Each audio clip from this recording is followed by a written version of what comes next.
civiles, militaires et religieuses.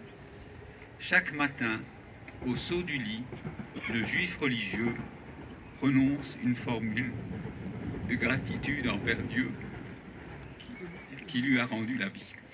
Cette habitude a ancré dans notre cœur la capacité de remercier toute personne qui nous fait du bien.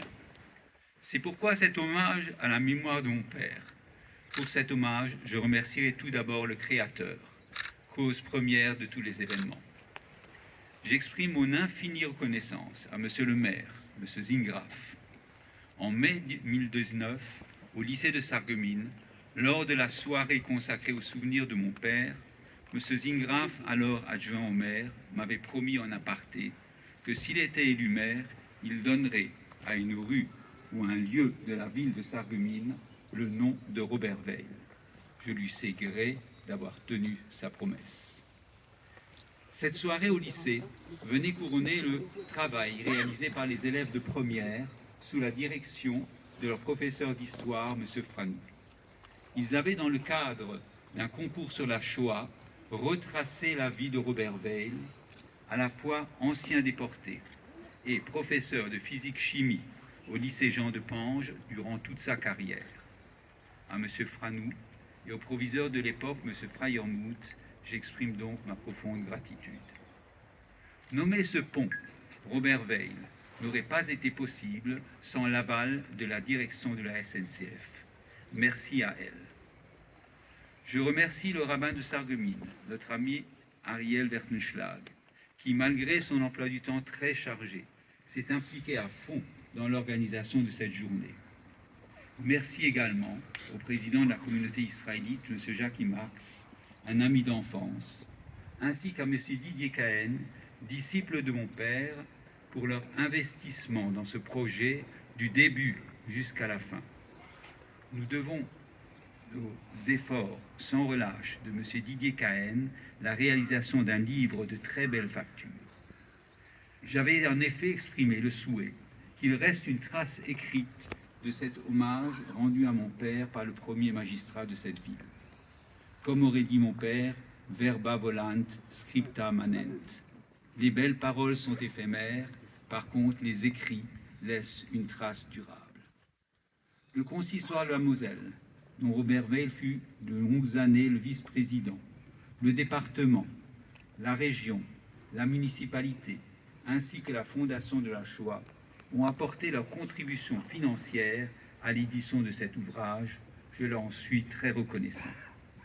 Merci à M. Cassette Kevin, directeur du cabinet du maire, et à Mme Etlinger notamment, ainsi qu'à tous les services municipaux qui ont œuvré pour la réussite de cette journée. Merci à la gendarmerie, aux services de sécurité, aux porte-drapeaux, aux associations d'anciens déportés pour leur présence ce matin. Merci à nos amis, aux membres de notre famille d'être parmi nous en ce grand moment. Ils sont venus d'Israël, de Belgique, de Paris, de Metz ou de Strasbourg, ou encore ils résident dans cette cité de la faïence. Merci à toi, Jacob,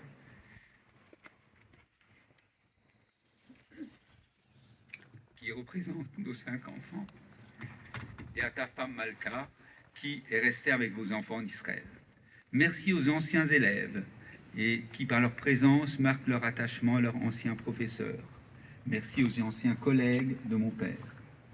Monsieur le Grand Rabbin de France, Monsieur Chaim Korsia, votre présence nous honore et donne un éclat particulier à cet événement. Je ne puis malheureusement énumérer individuellement toutes les personnalités ici présentes. Sachez que je suis sensible à la présence de chacun. Avant de parler du héros du jour, je voudrais dire un mot de ma mère. Car comme le dit la sagesse populaire, derrière un grand homme se trouve toujours une épouse discrète aux qualités éminentes. Qui mieux que mon père peut souligner tout ce qu'il devait à ma mère? Voilà donc ce qu'il disait dans l'un de ses discours. Je rends hommage à mon épouse Fanny Veil, née Spingarn, sœur de ma première épouse Olga.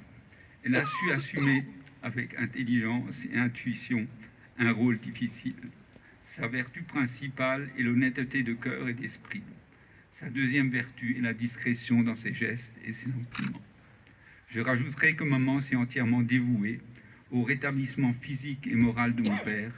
Elle s'est totalement effacée devant nous, au point qu'il m'a fallu du temps pour me rendre compte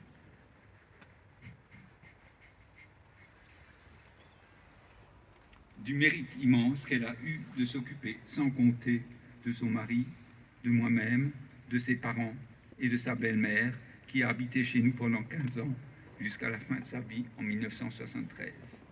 Si papa représente les arches majestueuses de ce pont, maman en est sans conteste le support et le tablier.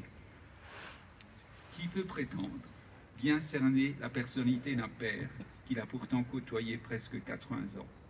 Chaque vie garde sa part de mystère, et c'est particulièrement vrai pour mon père qui a traversé de nombreuses épreuves tout au long de son existence. Je dirais de lui qu'il était un génie, un puits de science, doté d'une culture aussi bien dans le domaine scientifique que littéraire et philosophique. Ses cours de physique et chimie étaient bien préparés, clairs et précis. Il savait captiver son auditoire, notamment par des digressions, au cours desquelles il nous parlait des grands noms de la physique-chimie, de l'histoire des sciences, des problèmes d'ordre philosophique sous-jacents aux grandes théories de la science. C'était un éducateur hors pair, toujours prêt à partager sa soif de connaissance avec ses disciples choisis. Il savait se faire respecter, était craint et aimé à la fois par ses élèves. Malgré les distances, il savait être aussi très proche d'eux et à leur écoute quand ils lui souhaitaient un problème. J'ai baigné dans cette ambiance culturelle. Très tôt, il m'a initié aux notions abstraites, transcendance, immanence, le problème du temps, le bien et le mal, en sachant rendre abordables ces concepts à l'enfant que j'étais encore. Il a développé en moi le goût de la connaissance, m'a appris à lever les yeux vers le ciel pour admirer la voûte céleste et me faire au passage un petit cours d'astronomie qu'en mauvais élève j'ai hélas oublié. Il m'a enseigné à observer autour de moi le monde qui nous entoure et toutes les merveilles de la création, les fleurs, les oiseaux, l'infiniment petit, l'infiniment grand. Je me souviens des promenades en forêt que nous faisions parfois après l'école. Papa m'a inculqué les bases de la pensée juive. Je garde notamment en mémoire les cours du Shabbat après-midi avec mon cousin Guy sur le livre de la connaissance de Maïmonide. Il m'a montré un visage souriant et c'est pourquoi je m'efforce de suivre son exemple. Papa était aussi toujours prêt à rendre service, que ses conseils étaient très recherchés et appréciés. Il m'a incité à faire preuve de tolérance vis-à-vis du prochain et même du lointain. Il a rempli pleinement son rôle de père, à la fois sévère et indulgent. Le résultat est bien en deçà de l'investissement. Je n'arrive pas à sa cheville dans aucun de ces domaines. Quant aux épreuves, et notamment celle de la déportation, il n'a fait qu'effleurer le sujet pour ne pas me traumatiser. La principale leçon de ce passé qu'il m'a transmise, c'est ne pas éprouver de la haine, même vis-à-vis de ses persécuteurs. C'est en cela aussi qu'il a été exceptionnel.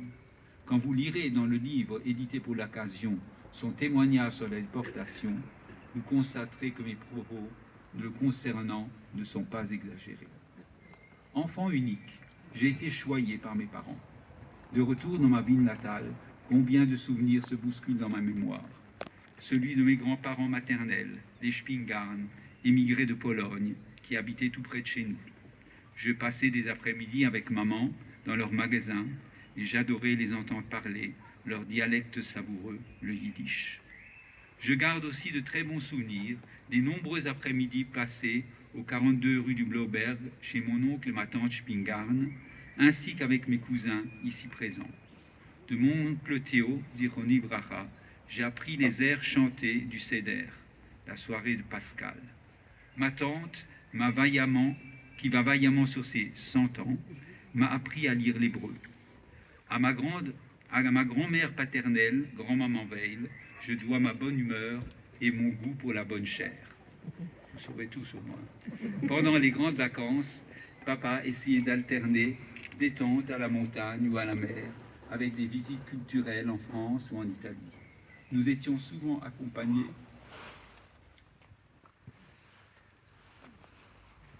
d'une amie très proche de nous, Madame Degré, dont la fille est ici. Elle a sauvé la vie de mon père. Mais revenons maintenant à ce pont.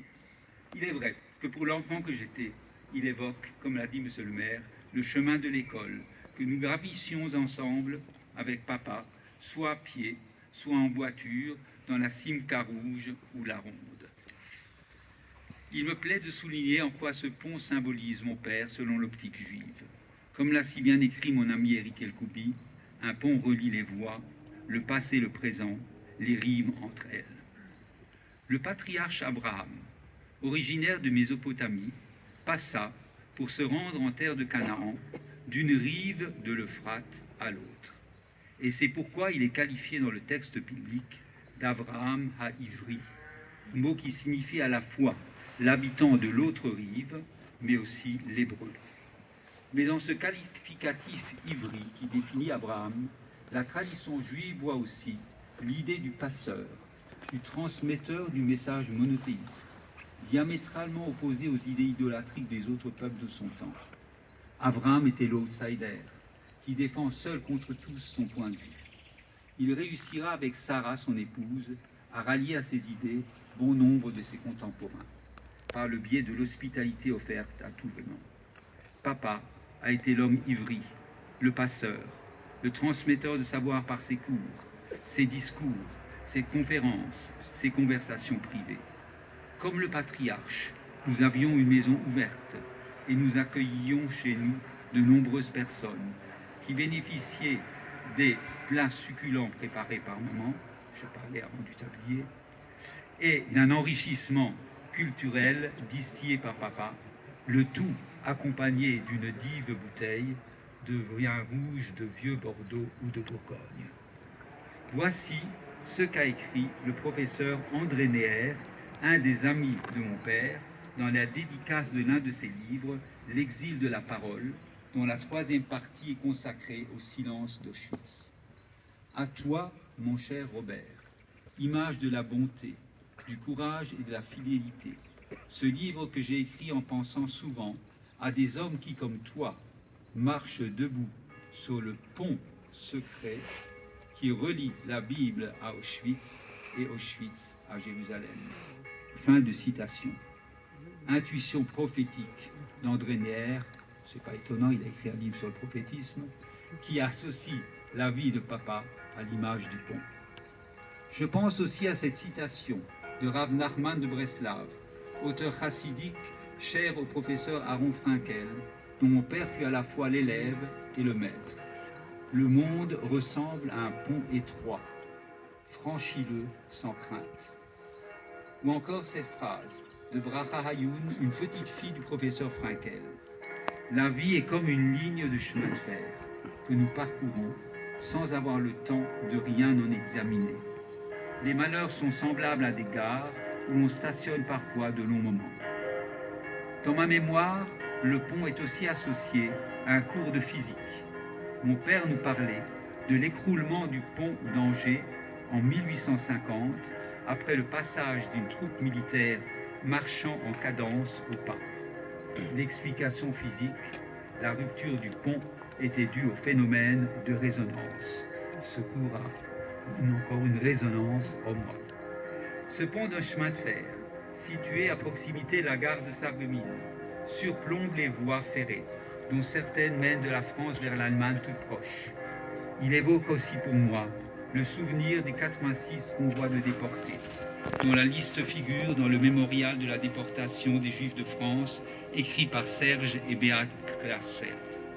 Ces convois de wagons de chemin de fer, partis pour la plupart du camp de Drancy, dans lesquels, les élèves le rappelaient, les futurs déportés étaient entassés dans les wagons par groupe de 100 personnes, dans des conditions inhumaines. Relisez à ce sujet aussi le début du roman d'Elie Wiesel, La Nuit. Ce voyage ne comprenait pour la plupart qu'un billet aller, sans retour. Robert, Olga et leurs deux filles Ruth et Daniel ont fait partie du convoi 75. comprenant 534 hommes, 470 femmes. En 1945, il ne restait que 85 survivants, 51 femmes et 34 hommes, dont mon père et le professeur Marc Klein, dont la fille Hélène a fait spécialement le déplacement de Paris. Donner à ce pont de chemin de fer le nom d'un ancien déporté constitue à mes yeux un message hautement symbolique, celui de la victoire de la résilience sur la solution finale. J'évoquerai un autre passage biblique que mon père affectionnait, celui de la lutte de Jacob avec l'ange. Elle se situe en pleine nuit, Nacht und Nebel, après que Jacob ait fait traverser la rivière du Yabok à toute sa famille et ait transporté sur l'autre rive tous ses biens. Voici ce que Rachid dit à ce sujet. Jacob s'est transformé en passeur à l'instar d'un pont. La lutte avec l'ange durera jusqu'à l'aube. L'aube qui symbolisa pour mon père sa libération du camp de Buchenwald. Jacob sort vainqueur de ce combat, mais il boite, car il a été blessé à la cuisse. Mon père a perdu femme et enfant, en hébreu Yotse Yorecho, littéralement sorti de sa cuisse. Le pont en tant que lien est aussi symbolique de ce qui fut le leitmotiv de la vie de papa. Il a essayé dans son existence d'allier cœur et esprit, comme je l'avais dit au moment de la pose de pierre tombale. Le cœur, lève en hébreu, valeur numérique 32, rappelle l'âge de mon père quand il fut déporté en 1944. Voilà pour le passé. Et cette cérémonie aujourd'hui a lieu en 2024, 32 ans après son décès. Voilà pour le présent. Il a cherché à concilier les affirmations de la Bible avec les thèses scientifiques, à prôner le dialogue entre les parties adverses, entre les adeptes des différentes confessions. À l'Académie nationale de Metz, où il avait été introduit par son ami M. Higel, il a choisi de parler de Martin Buber, écrivain juif allemand insistant sur l'importance du dialogue, Ich und Du. Il préparait une communication sur Maïmonide qu'il n'a malheureusement pas eu le temps de faire. Par contre, il avait fait une conférence sur Einstein, Einstein qui a révolutionné la science en faisant le lien entre différentes théories scientifiques grâce à sa thèse de la relativité restreinte et généralisée. La passion et l'admiration que mon père éprouvait pour Einstein venaient de sa propre recherche pour la synthèse dans tous les domaines. Voilà sa conclusion sur Einstein prononcée à l'Académie de Metz. En même temps que génie solitaire et unique, Einstein est resté homme. Il reste lié aux humains par l'amour du cœur, la chaleur de l'âme, une infinie compassion pour la condition humaine. Il est un physicien métaphysicien, un croyant incroyant, ne pouvant admettre que Dieu joue au dé avec le monde, cherchant désespérément toute sa vie une théorie unitaire de l'univers où l'intention est rationnelle et l'ordonnancement non contingent. En réalité, c'est par là qu'Albert Einstein est resté authentiquement un fils d'Israël, épris de l'humain et de l'universel, émerveillé de l'ordre du monde, de la beauté et de l'harmonie du cosmos, par opposition aux lois arbitraires des hommes, à leurs conventions et leurs modes. Je pense que papa se reconnaissait également dans ces mots. Enfin, jusque dans sa vie privée, il me semble qu'il a cherché à ressouder les morceaux d'arches brisées de sa vie, à jeter un pont entre juin 1944, date de la disparition tragique d'Olga et ses deux enfants, et 1947, l'année de son remariage avec Fanny, ma maman, sœur d'Olga. En hébreu, le mot achot veut dire recoudre. Quand il s'est marié avec ma mère en seconde noces, son désir était de recoudre le vêtement, de faire un lien entre le passé et l'avenir. Enfin, et ce sera ma conclusion, le nom de la ville de Sarreguemines, Saargemund en allemand, au confluent de la Sarre et de la Vlisse, comme nous l'avait expliqué notre professeur d'histoire, M. Higel, dont je salue la présence de son fils, convient bien à cette recherche d'unité de mon père.